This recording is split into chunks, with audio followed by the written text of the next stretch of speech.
All right. Okay, so we're going to start things off, knowing that we might get a few more people popping in as time goes along.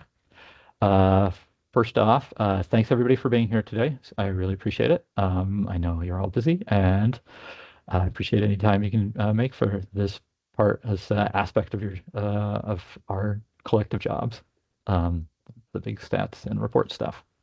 Okay, so first off, we are recording. That means A, if you say anything or if you appear on this thing, you will be recorded and you will appear later.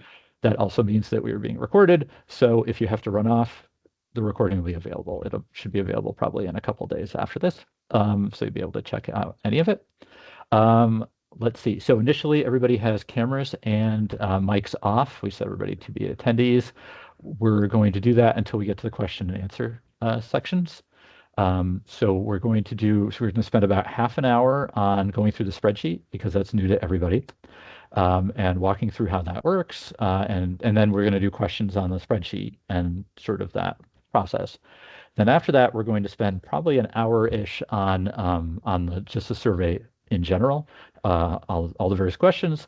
The questions are very slightly are not changed particularly since last year. So the last hour may be repeat if you've done the survey for did it last year and have done it recently. So you can decide whether you want to be here for that or not. But that is the plan. Um, Let's see. Oh, also, AI note takers are not allowed by the department. So if I see any pop up, I will have to turn them off. Apologies for that. But again, the whole recording will be available if you need that or if you need to go back to something. Okay, that is that is the intro. So thanks for being here. Okay, so first off, what is the annual report? Many of you will know that, but there's definitely a few new folks here.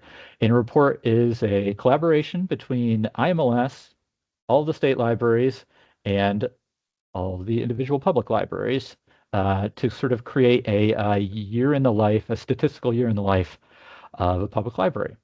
It is intended to be filled out by every public library in the country.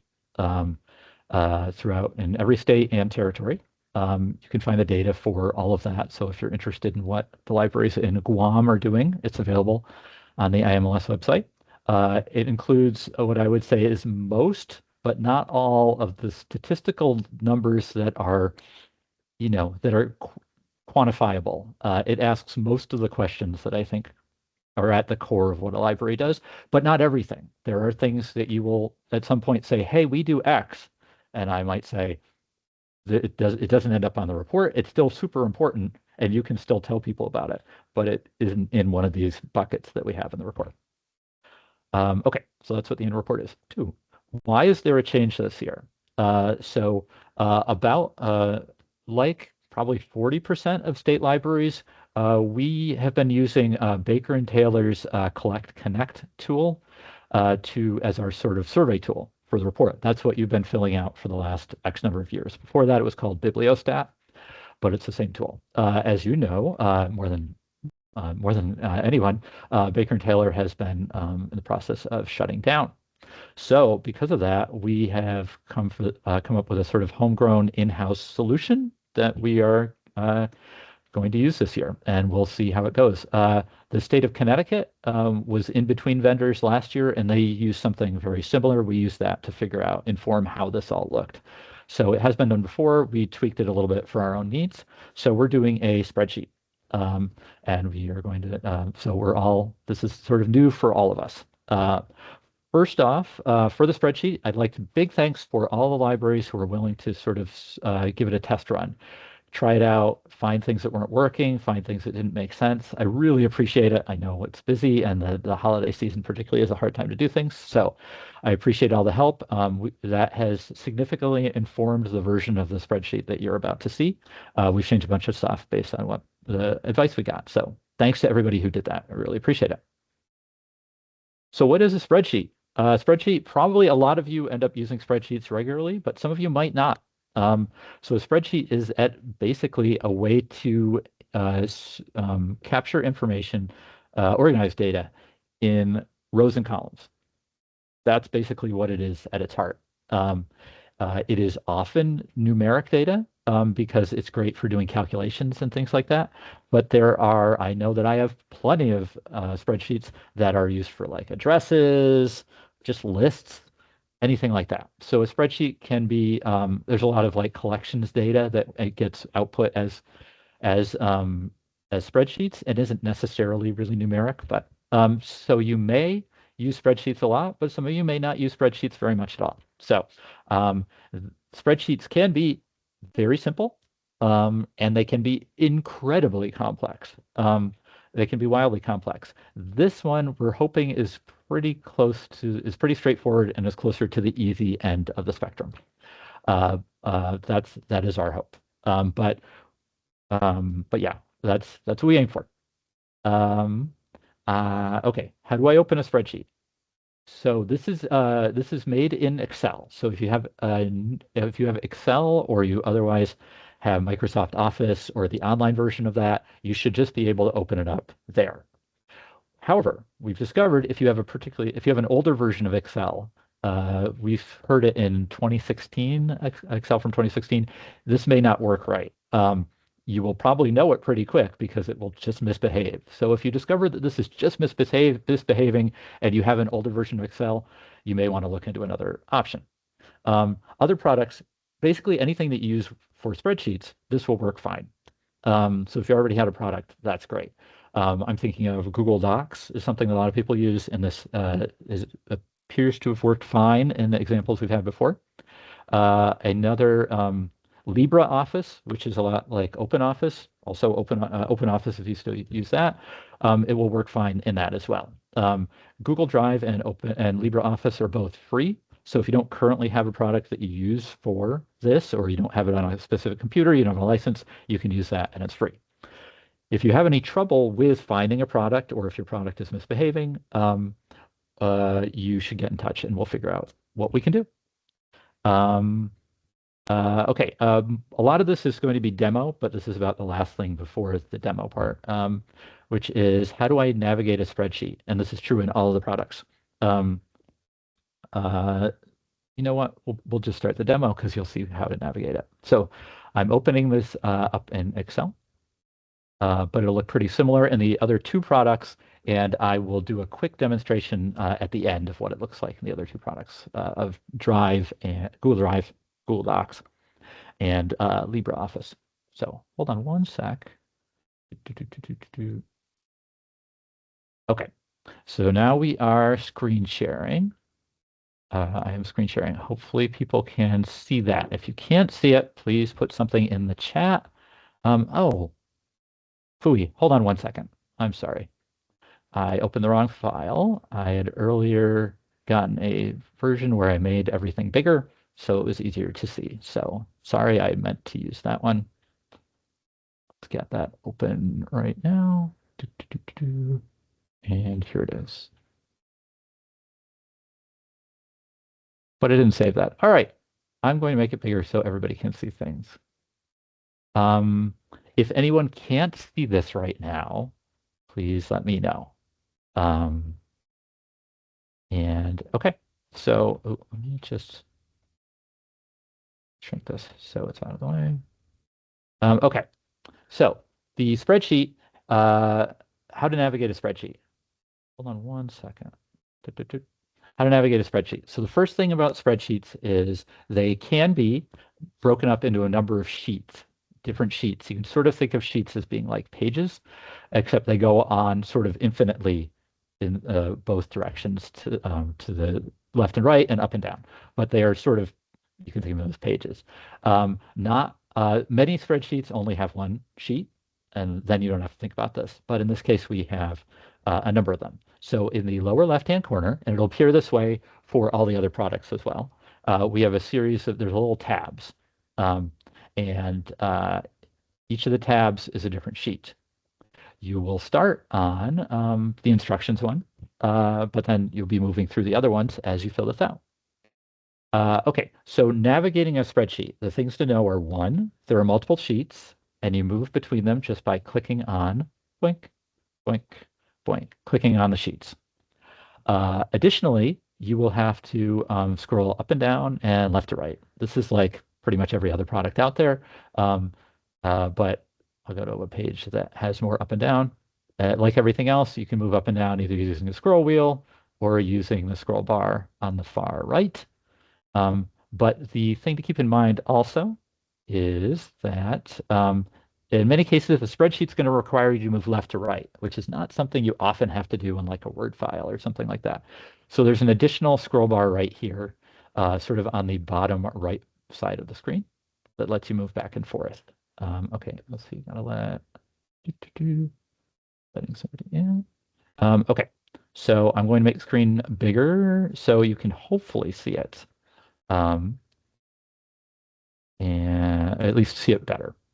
Okay, so a series of things we're going to talk about here. Oh, hold on.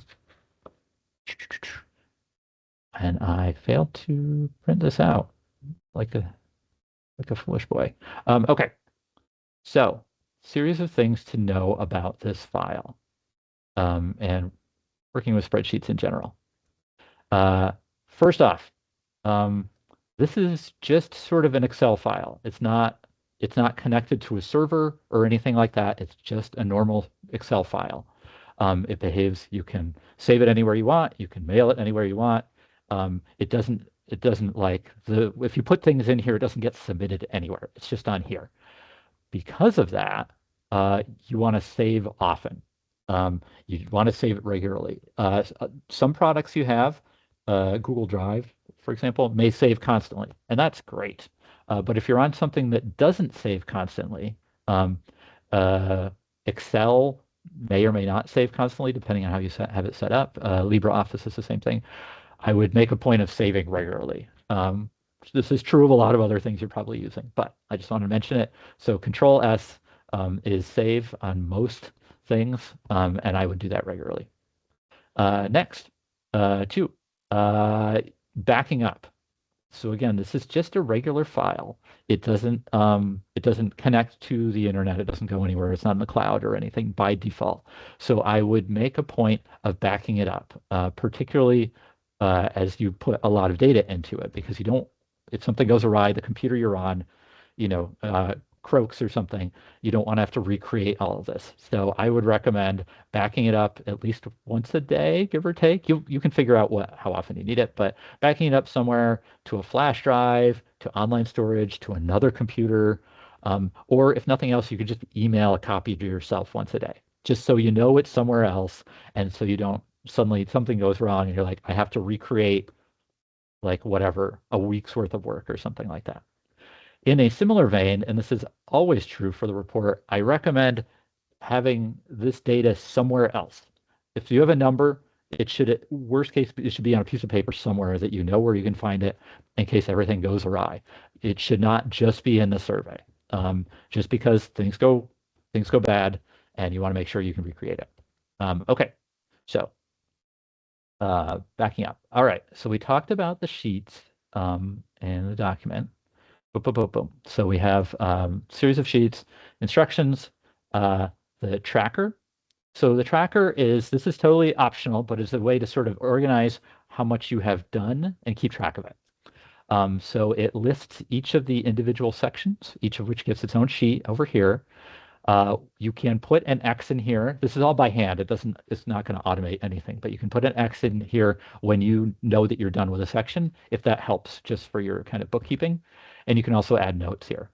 Additionally, if you want, you can click on this and it will immediately launch you to the sheet that you were in, if that's easier, if that's helpful. But yeah, so this is the tracker. It's totally optional. It doesn't look to do anything automatically. It's just doing it if you put information in here.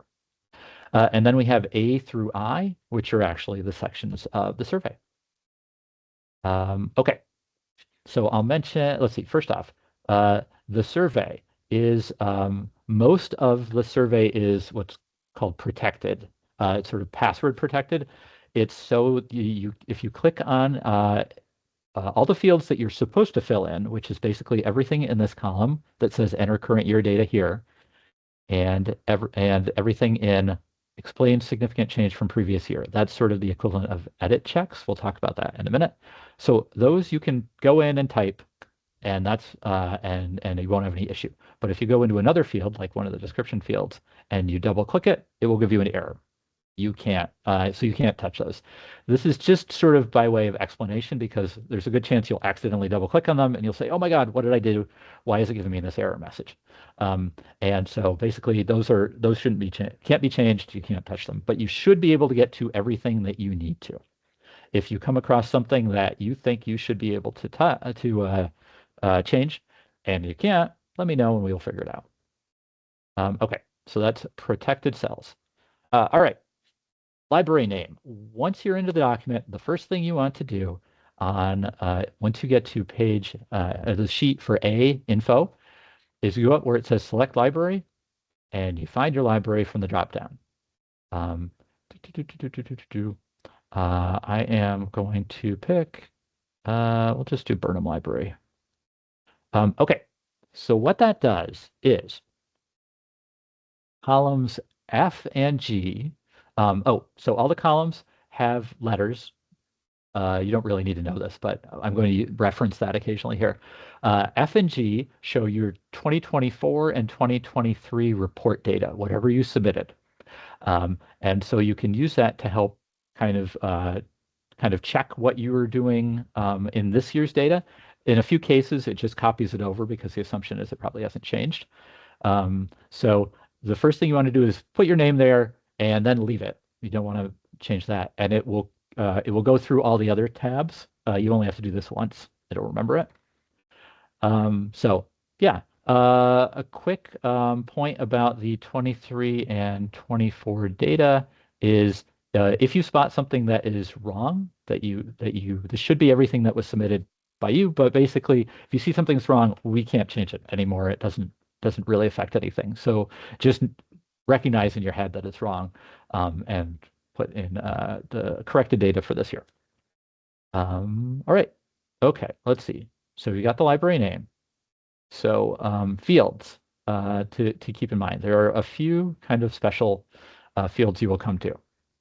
They are color coded. I recognize that color coding is not ideal for folks who are colorblind. If anybody would like me to come up with something that works a little bit better on that front, please reach out to me and we can.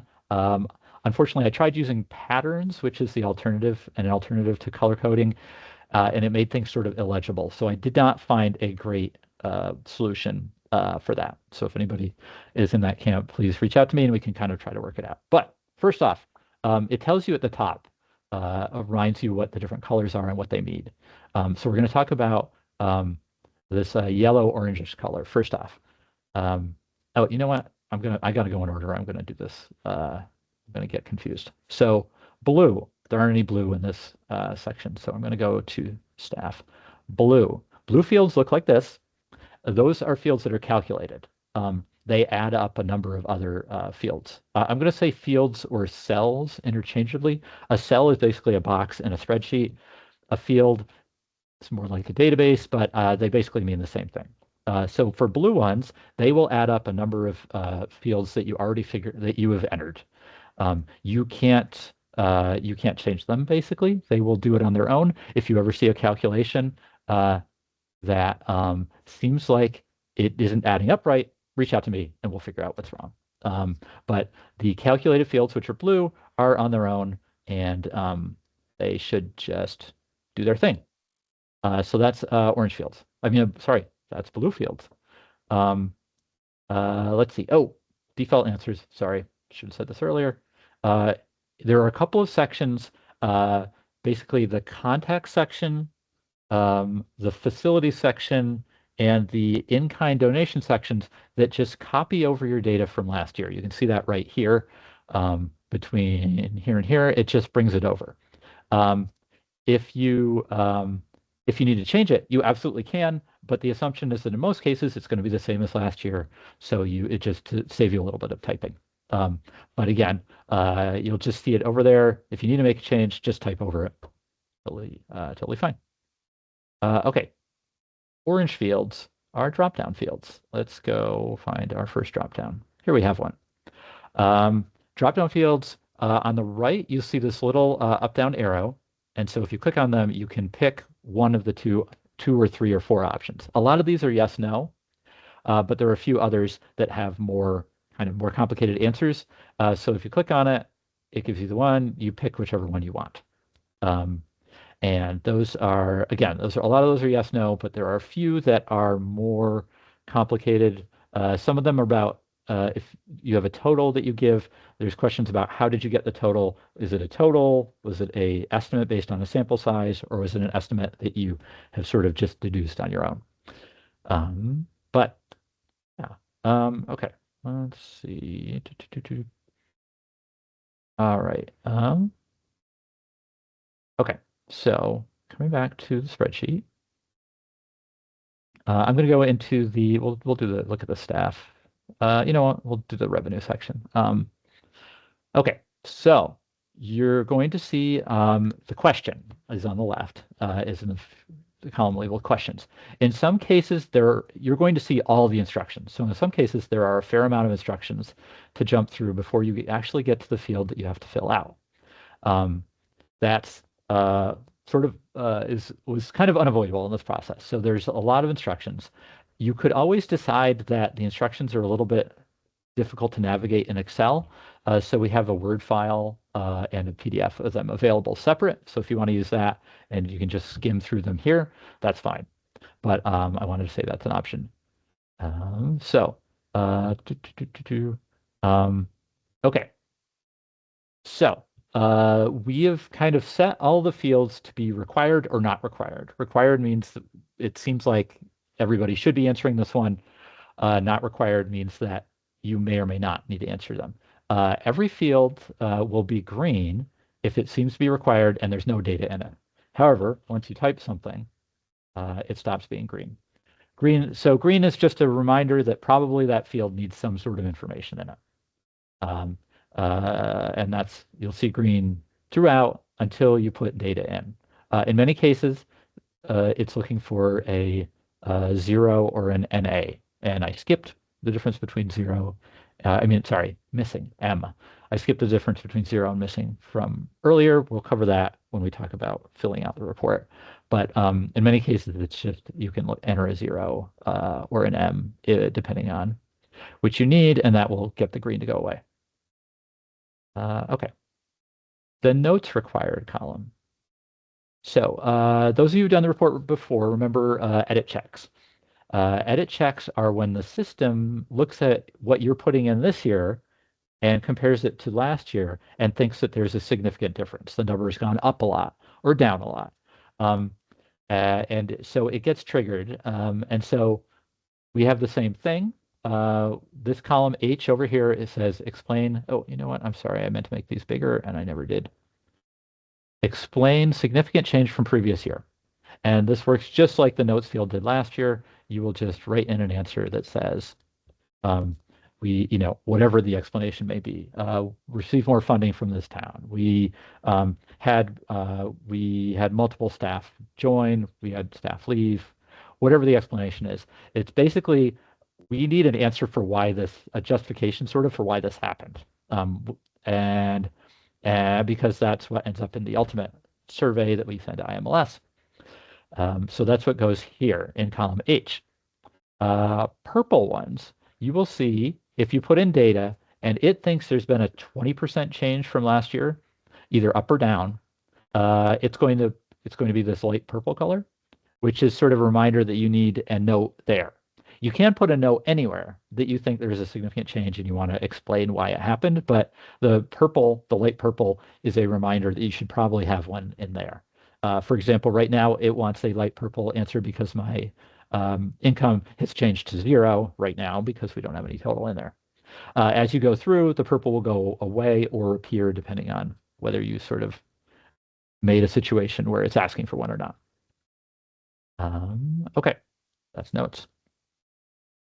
Oh, okay, I should have mentioned this earlier. With the last year's data, you will see fields that are listed as 0 sometimes. I don't have a good example here, unfortunately. But 0 can either mean that you put in 0 or that it was blank. Because the way Excel works with its numbers, it sort of moves it over as it treats them both as a zero. So 0 could mean blank, or it could mean this is in last year's or the 2024, 2023 data. If you see a 0, just know that it might be blank or it might be a 0. So you might have to dig in a little bit deeper. Okay. Okay. Wide view. So I let's see. Let's go back to this one. I popped these up to about 120% view so that you all can read them online. And this works for Google Docs and LibreOffice. They all have options to make things bigger or smaller. You're just going to want to find the one that is the zoom setting that works the best for you. If you're able to read it at a significantly smaller screen, and this is going to look tiny for y'all, but I find that 90% or so is still pretty legible on my giant screen that I have. So if you find that, that's helpful because you can see the whole screen at once. So just play around with it, figure out what size works best for you. And all right, let's see. Oh, okay. Online resources. There are a series of questions from last year that ask how you get your online resources. Do you get them through from this? Does the state pay for them? Does a consortium like GMLC pay for them, or do you pay for them individually? This section was kind of confusing for everyone. So what we did was we took it out, and I'm going to stop sharing for 1 second and share something else. We took that section out because basically I just had to re-ask everybody what many of the questions meant. So we found that it wasn't working particularly well as the questions as IMLS has them. So instead, we made what I am hopeful is a better better way to do this. And right now you're looking at a web page. Okay, so we made a separate MS Forms form that is relatively short, and it's basically asking you about all of your online resources. And so this is linked in the spreadsheet, but you're also going to get the email in our intro email that you're going to get probably today. But it's a separate survey that asks, hold on, I'll just put in, so you can see what it looks like. Yes. So it's going to ask you specifically what you offer for each of these categories. And in each case, there's an option for other because you may have something different than I have listed. I tried to list the ones that are most frequent based on what people put in last year. But this is going to be a way to get a more robust list of what everybody is offering, and B, hopefully just have a less confusing way to ask these questions. Everybody's going to submit it, and then I'm going to answer the questions for you for the IMLS original questions. So that is that is an online resources bit. It's not that long. There are like 6-ish questions, I think. Okay. And let's see. Okay, and then I'm going to go back to the survey because we're going to need to see it in a second. Share. Okay, and then what do you do when you're done? And in fact, this is also true. What do you do if you're stuck and you have a question? Is because it's an Excel file, you just once you're done, you just send it to me, and then I have it once you're totally complete. But if you have questions, you can also just send it to me, and that way I can look at it, see what we're looking at, see if there's a sticking point or something is misbehaving or what have you. And that's that is basically how we'll finish it. It doesn't get submitted online or anything. You just email it to me, and then if I have questions, I will come back to you with questions. That is basically the spreadsheet. I'm going to do 2 important pieces that are actually more like general, but I just want to make sure everybody hears them again because they're important. And then we'll open up Q&A for the spreadsheet version of this. For the spreadsheet start, after that, again, we're going to go on to the rest of the survey. Okay, so the first and most important, a very most very important thing is what time period are you reporting on? This is a thing that is confusing. It's not always intuitive, and it can be a real bugbear. So first off, if you have any questions about what your reporting period should be, stop, ask me before you do anything. Because if you start putting in data and then we figure out you're reporting on an incorrect period, you have to start over. It's the worst. It's the worst. So that's the first thing. In general, so the survey is going to show you here. Let me get to that field. We're on the first sheet. Sorry for the scrolling. It's going to show you what you submitted last year. In most cases, you want to submit the next year after that. But every once in a while, something has changed or something went wrong or something like that. So if you have any questions at all, you should ask me and we should make sure that's the correct period. But in general, you want to submit the exact next year based on what you submitted last year. In general, that means if you are reporting the July to June year, you're probably reporting July 1 from 2024 to June 30th, 2025. That's, in fact, our most common reporting period.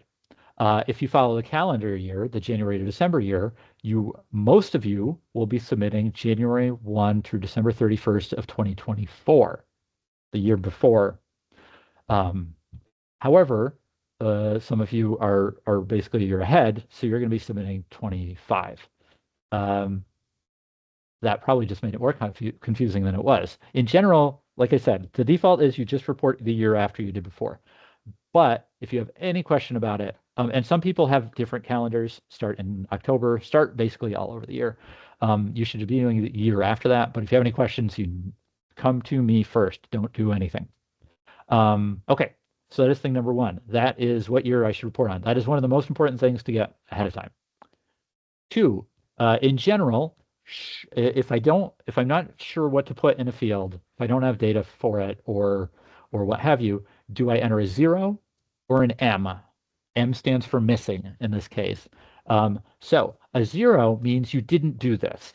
You had 0 programs for adults. You had 0 physical video items for children.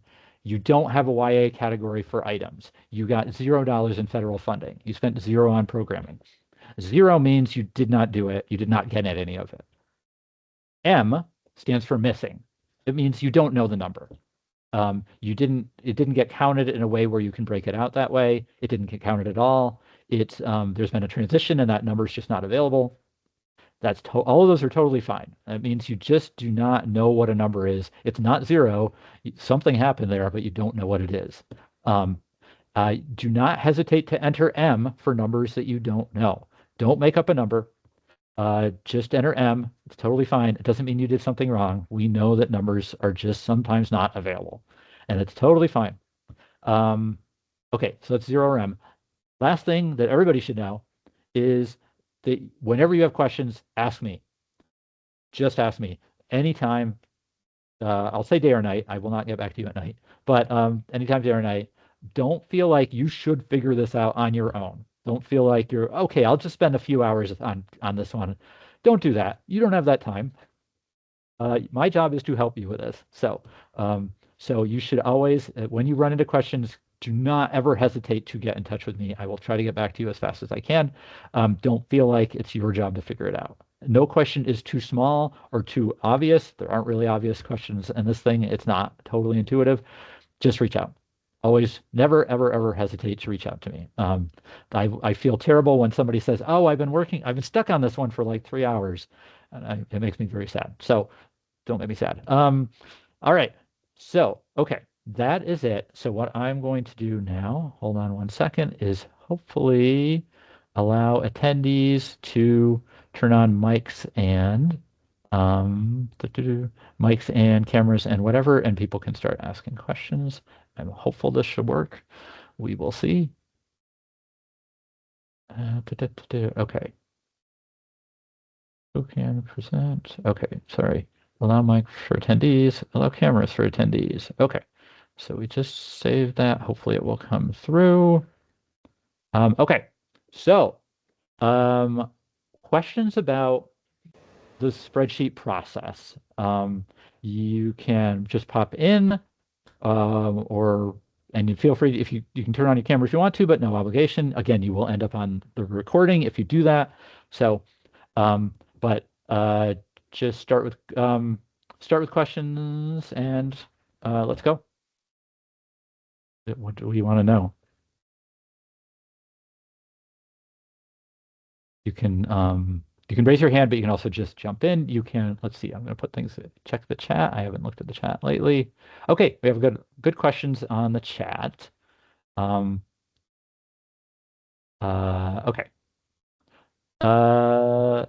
If you have a question, feel free to jump in. Otherwise, I will start answering chat questions.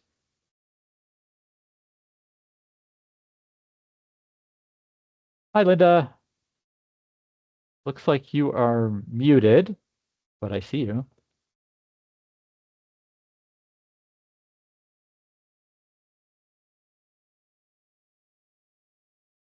Oh, hi, Josh. Just sorry. Oh, gotcha. I didn't know if I needed to put on the camera or not. So only if you want to. okay. I'm not in my pajamas, so it's good. You have a good backdrop, so. Thanks, Josh. Thank you. All right, I'm going to answer questions in the chat because there's some good ones in there. Okay, and I'm going to read them aloud because they will not appear in the recording otherwise. Jen asks, in Google Sheets, can we just create a copy on our computers, fill it out, then upload it back to you? Yes. However you get it to me is fine. Whatever ends up being easiest is totally fine. And if it's not working, I will let you know and be like, I can't get access to it or something like that. Whatever works best for you. You shouldn't be able to like change anything in a weird way, but don't change anything in a weird way. Like don't add extra columns or rows or anything like that because it will make it much harder for me to reassemble things. But otherwise, you can do whatever you want, particularly with Google Docs. You can, yeah, absolutely. So thank you for that question, Jen. Marie asks, in tab A dash info in cell D4, there's a drop down to select our library. Let me get to that because that's a good question. Okay. Sorry for scrolling. Okay. Yes. So D4, this is the first spot, and this is a spot where you're going to want to select your library. There's a little drop down there, but it should bring you to this, and you should be able to pick everybody. It should list every library. If you did not report last year, it will just have NA for last year, but you should still do this because it's going to have some basic information that's still going to get carried over from last year. So thank you, Marie. Hopefully that answers that. Okay, let's see. Robin, thank you, Robin, says, is the library chair for the current chair or the one for the date range of the report? That's the current actually is the answer.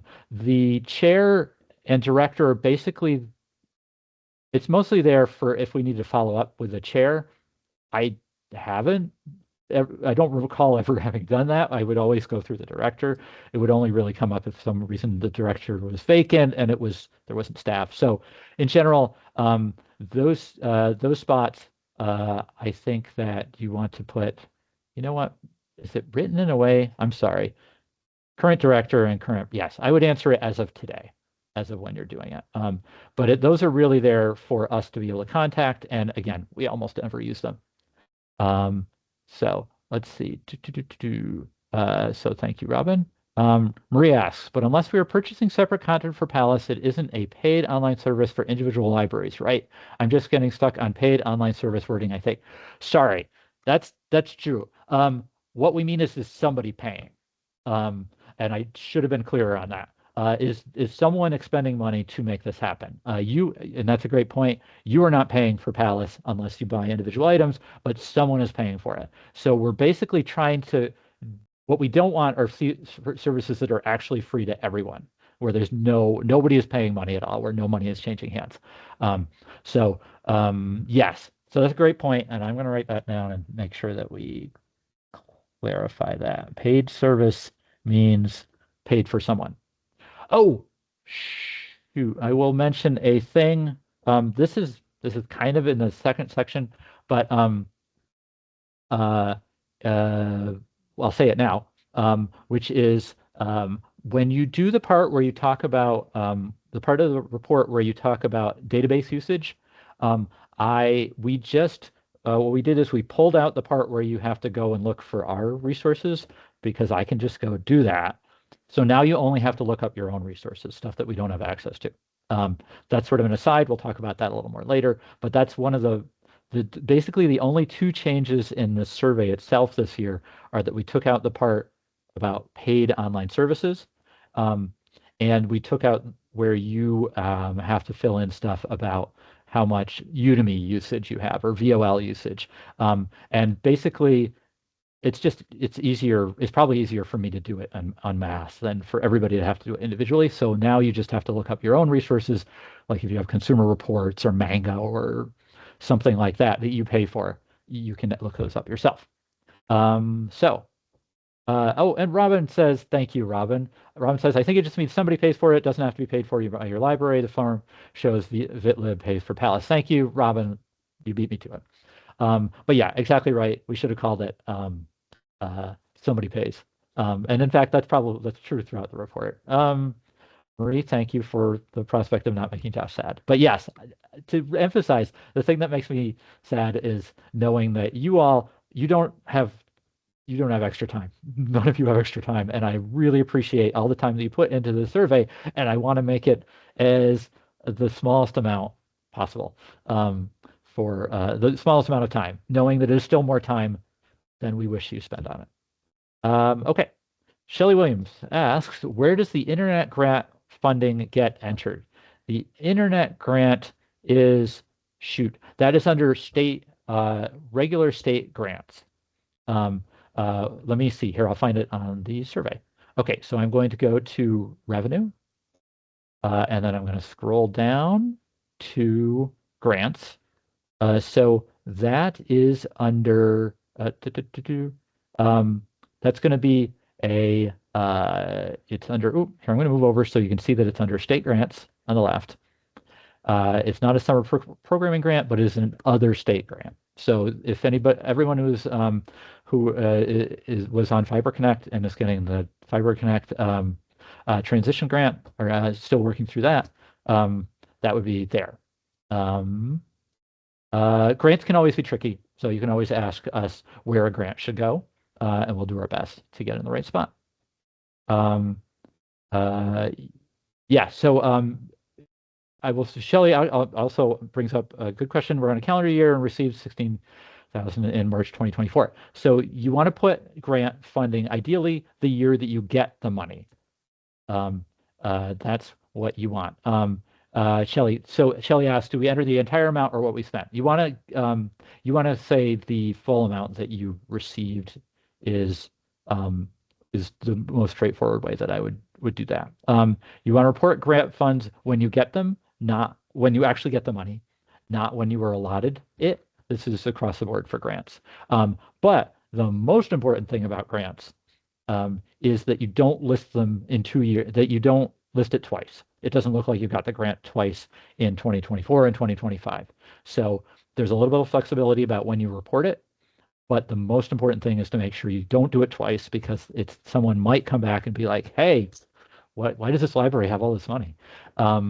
I don't know that would actually happen, but we just don't want to make it counted twice. All right, so that is all the chat questions.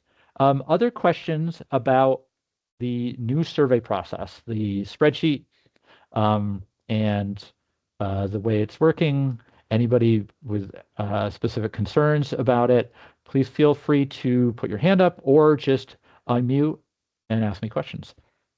As I said, the recording will be put online, so you can go through this. We tried to make this the survey spreadsheet as straightforward as possible, knowing that it has like 200 questions. So we tried our best, but I'm sure weird things will pop up as we go along. All right. We'll just give it another minute for questions on the spreadsheet, and then we are going to jump back in to just marching through the survey as a whole. That is because there's very few differences. That is predominantly for is most important for people who are relatively new to the survey. Everybody's welcome to go through it, but if you did the survey last year, it looks almost identical, except that it's on a spreadsheet. So you Hey, can decide. Yeah. hey Josh, Hi. it's Marie. Hi, Marie. Will the Microsoft form for the online resources, will the questions for that be available on their own before we actually open the form and go through the form? Oh, that's a good question. I can definitely make that available. Thank you. Thank you. Great idea. Okay. Form for online. I think I probably have it somewhere because I had to write it somewhere beforehand, and I can just make sure that goes out. Oh, okay. We'll be sending out an introductory email to what I think is the right address for everyone. Uh, my hope is today or tomorrow at the latest. If you don't see it, it probably went to the wrong address in your building, or maybe somebody who's not there anymore. So if you don't see it, definitely reach out to me and we'll make sure that it goes there. Um, let's see. Okay. Shelly asks, should you put a 0 or an NA if, for example, the question is about bookmobiles? That should be an NA. The survey, we tried to make the survey smart enough so that when you said no, you don't have a bookmobile or branch, that it'll just pop NA into those fields in general. Whether that'll work, not 100% sure. It was a little bit fiddly for me, but yeah, NA is the answer. Uh, yes, I know NA is actually not a thing that we were asking people to do, but in either case, it'll be fine. I'll know that you don't have one. As long as you answer the "Do I have a branch?" question correct, it'll work out totally fine. Um,